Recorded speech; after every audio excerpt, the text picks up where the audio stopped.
Hello students, if you are preparing for JEE 25 or NEET 25 examination, then these center mass problems are very important for you.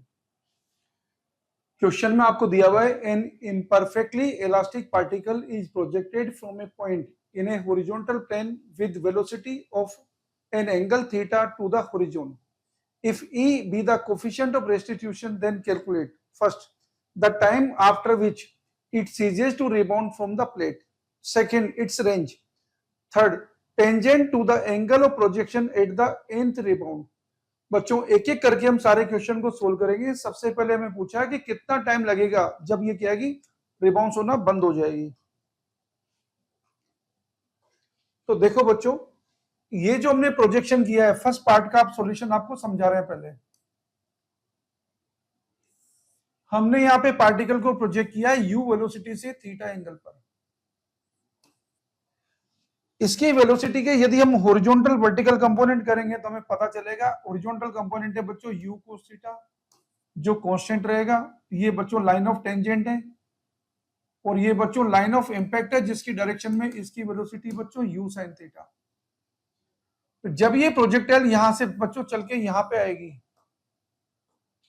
तो इसकी speed projectile में क्या है कि बच्चों मैकेनिजी कंजर होती है, तो ये u जो है ये u ही रहेगा बच्चों। लेकिन अब क्या होगा बच्चों, ये u cos थीटा तो चेंज नहीं होगा बच्चों। ये बच्चों u sin थीटा था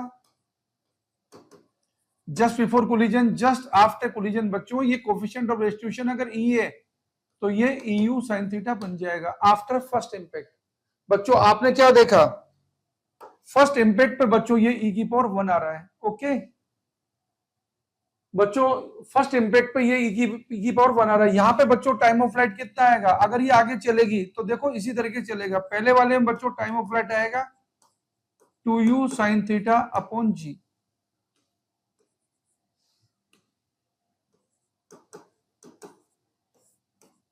दूसरे वाले केस में बच्चों टाइम ऑफ फ्लाइट हो जाएगा 2eu sin थीटा। बच्चों टाइम ऑफ फ्लाइट के लिए क्या है कि वर्टिकल कंपोनेंट ही रेस्पॉन्सिबल है, हॉरिजॉन्टल कंपोनेंट यहाँ पे कांस्टेंट है। यदि बच्चों ये nth इंपैक्ट करता है तो टाइम ऑफ फ्लाइट कितना हो जाएगा टोटल बच्चों t1 plus t2 plus t3 इस तरीके से। तो बच्चों 2u sin theta upon g ये तो आ जाएगा कॉमन 1 प्लस e स्क्वायर, ऐसे से चलता जाएगा बच्चों। यदि ये इनफाइनाइट टाइम चलता है बच्चों तो यहाँ पर इसका टाइम ऑफ फ्लाइट आएगा 2u sin theta upon g 1 upon 1 minus e। ये बच्चों इसका टाइम ऑफ फ्लाइट आ गया है जर्नी का। This is time of flight of the journey. बच्चों यदि बात करेंगे रेंज की, रेंज क्या होती है बच्चों horizontal velocity into time of flight, क्योंकि यहाँ हॉरिजॉन्टल वेलोसिटी कांस्टेंट रहेगी। तो बच्चों सेकंड पार्ट का सॉल्यूशन भी अब आपके सामने आ गया है। इसकी रेंज आएगी बच्चों u cos theta into time of flight जो आपको निकाल के बताया, इसकी वैल्यू को यहां रख दीजिए बच्चों। ये रेंज आ जाएगी u cos theta into 2u sin theta upon g into 1 minus e। ये बच्चों हमारा रेंज आ गया है। अगर बच्चों हम बात करेंगे यहाँ पे tangent to the angle of projection at the nth rebound, बच्चों ये फर्स्ट रिबाउंड था। फर्स्ट रिबाउंड में वैल्यू कितनी आ रही बच्चों e पावर 1। तो nth रिबाउंड में क्या आएगा बच्चों, ये e पावर n हो जाएगा बच्चों।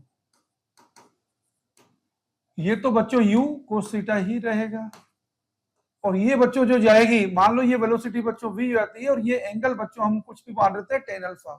तो nth रिबाउंड के टाइम बच्चों जो tan अल्फा आएगा ये आएगा vy, जिसको हमने लिखा बच्चों e power n u sin theta divide by vx, जिसको लिखा हमने u cos थीटा। ये हो जाएगा बच्चों e power n tan theta. तो बच्चों अल्फा की वैल्यू हम लिखेंगे tan inverse e power n tan theta. ये बच्चों हमारे पास अल्फा की वैल्यू आ रही है आफ्टर nth रिबाउंड। ओके, ये हमें एंगल पूछा है बच्चों, एंगल हमने बता दिया है। तीनों पार्ट के हमारे सॉल्यूशन हो गए हैं। ओके बच्चों।